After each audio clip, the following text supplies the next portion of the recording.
Good morning நண்பர்களே. எந்திரிச்சாச்சு. விடியிற பொழுது எல்லாருக்கும் நல்லபடியாக போகணும்னு அந்த இறைவனோட வேண்டுகோள் வச்சுக்கிறோம். ஓகேவா நண்பர்களே? ஸோ வேண்டுகோள் வச்சுக்கிறோம். இங்கே வந்து பக்கத்து வீட்லேயும் நம்ம ஹவுஸ் ஓனர்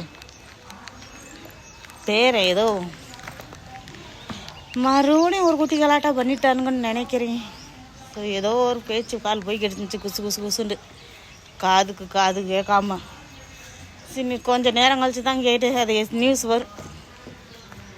எவ்வளோதான் அந்த வீட்டு ஆளுக செய்வாங்க, அந்த பசங்க சொல்லி கேட்க மாட்டானுங்க. சொல் பேச்சா கேட்கணும், கேட்கறது இல்லை. நான் போய் பால் பாக்கெட்டை வாங்கிட்டு வந்துட்டேன். என்ன பண்ணுறது அந்த பசங்களா?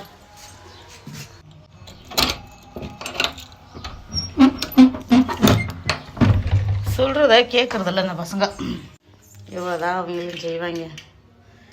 என்ன மீட்டர் பண்ணிட்டு வந்தான்னு சொல்லி விடிஞ்சது அது கொஞ்சம் நேரம் கழிச்சு தான் தெரியும். ஸோ யாருமே எப்படி செய்யக்கூடாது. பசங்க வீட்டில் சொல்கிறத கேட்டுக்கிட்டு ஒரு வேலை வெட்டிக்கு போய்கிட்டு காலேஜ் படிக்கிற டயத்தில் காலேஜ் படித்தோம்மா, ஸ்கூல் படிக்கிற டயத்தில் ஸ்கூல் படித்தோம்மான்ட்டு இல்லாமல் ஸோ இது ஒரு டார்ச்சராக வீட்டில் கொடுத்துட்றாங்க.